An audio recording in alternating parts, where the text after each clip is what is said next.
Numbers chapter 35, 48 cities for the Levites. Again, the Lord spoke to Moses on the plains of Moab by the Jordan, across from Jericho. Command the Israelites to give, from the inheritance they will possess, cities for the Levites to live in and pasture lands around the cities. The cities will be for them to live in, and the pasture lands will be for their herds, their flocks, and all their other livestock. The pasture lands around the cities you are to give the Levites will extend 1,000 cubits from the wall on every side.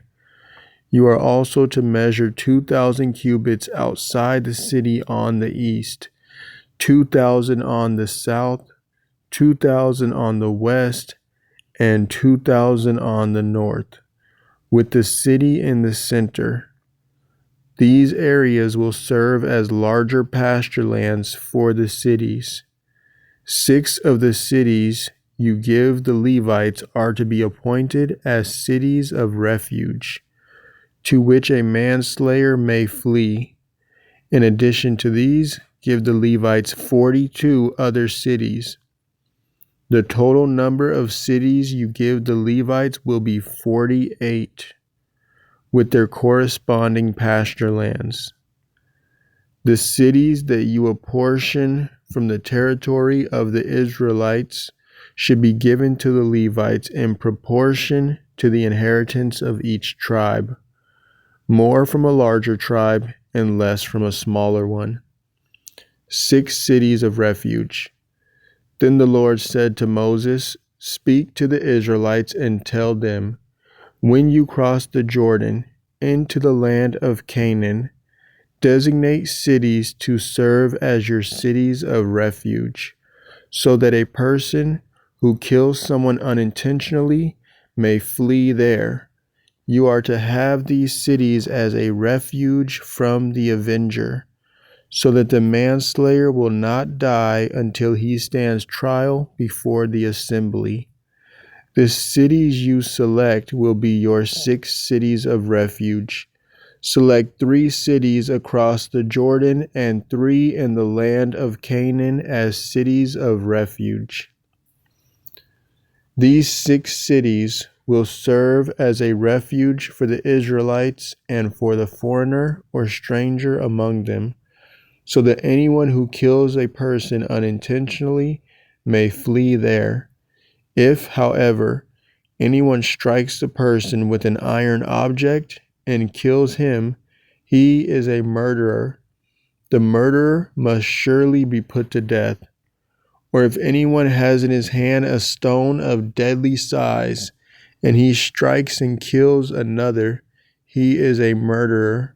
The murderer must surely be put to death. If anyone has in his hand a deadly object of wood, and he strikes and kills another, he is a murderer. The murderer must surely be put to death. The avenger of blood is to put the murderer to death. When he finds him, he is to kill him. Likewise, if anyone maliciously pushes another or intentionally throws an object at him and kills him, or if in hostility he strikes him with his hand and he dies, the one who struck him must surely be put to death. He is a murderer. When the avenger of blood finds the murderer, he is to kill him. But if anyone pushes a person suddenly, without hostility, or throws an object at him unintentionally, or without looking, drops a heavy stone that kills him, but he was not an enemy and did not intend to harm him, then the congregation must judge between the slayer and the avenger of blood according to these ordinances. The assembly is to protect the manslayer from the hand of the avenger of blood. Then the assembly will return him to the city of refuge to which he fled, and he must live there until the death of the high priest, who was anointed with the holy oil. But if the manslayer ever goes outside the limits of the city of refuge to which he fled, and the avenger of blood finds him outside of his city of refuge and kills him, then the avenger will not be guilty of bloodshed, because the manslayer must remain in his city of refuge until the death of the high priest. Only after the death of the high priest may he return to the land he owns. This will be a statutory ordinance for you for the generations to come wherever you live. If anyone kills a person, the murderer is to be put to death on the testimony of the witnesses. But no one is to be put to death based on the testimony of a lone witness. You are not to accept a ransom for the life of a murderer who deserves to die. He must surely be put to death. Nor should you accept a ransom for the person who flees to a city of refuge and allow him to return and live on his own land before the death of the high priest.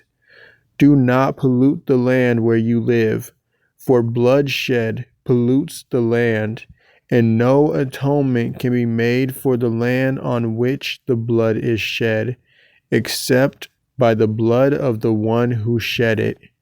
Do not defile the land where you live and where I dwell, for I, the Lord, dwell among the Israelites.